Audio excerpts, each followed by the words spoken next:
letting go. Two simple words that hold the weight of a lifetime. We hold on to memories, to people, to pain, to versions of ourselves that no longer exist. We cling to what we once knew because it's familiar.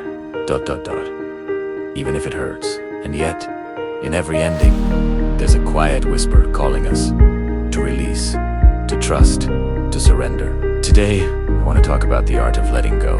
Not as an escape, but as an act of peace. Let's be honest. Letting go feels like dying a little inside.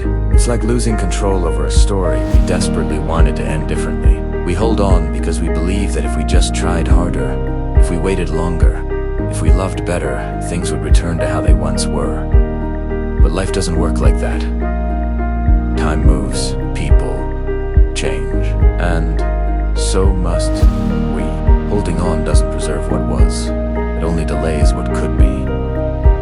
Think of it like carrying stones in your backpack. Each regret, each grudge, each unspoken word, a weight you chose to keep, and then you wonder why the journey feels so heavy. Letting go isn't peace. It's the moment we decide to stop fighting gravity. We've been taught to believe that control equals safety, that if we manage every outcome, we avoid pain, but life laughs in that illusion. Because control is fragile, it breaks the moment life throws the unexpected. Letting go is not about giving up. It's about accepting that some things are beyond our reach, and finding peace in that acceptance. When you release control, you make space for flow. You stop forcing and start allowing. The universe, or God, or life itself begins to work with you, not against you.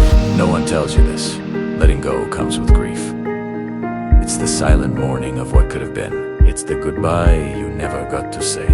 It is the ache that sits in your chest, even after you've moved on. And that's okay.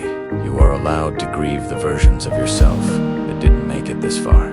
You are allowed to cry for the people who left before you were ready. You are allowed to miss what was, even as you walk away from it. Healing doesn't mean forgetting. It means remembering without reopening the wound. So breathe. Cry if you must. Then, gently, take one step forward. Letting go is not a one-time act. It's a practice. A daily decision. You learn to stop checking who didn't text back. You learn to forgive what you can't change. You learn to say, maybe it was never meant to stay. And slowly, you begin to feel lighter. Not because life is easier, but because you stop dragging your past into your future. The art of letting go is really the art of trusting life again. Trusting that what's meant for you will remain, and what leaves was never yours to keep. That's freedom. When you let go, you create room for new beginnings. You allow the unknown to breathe, and in that space, something beautiful begins to grow. Maybe it's peace, maybe it's purpose, maybe it's just silence, the good kind, where your heart finally rests. Remember, every closed door is not a rejection. Sometimes it's divine redirection. You stop clinging, your hands are finally free. Free to receive what's next.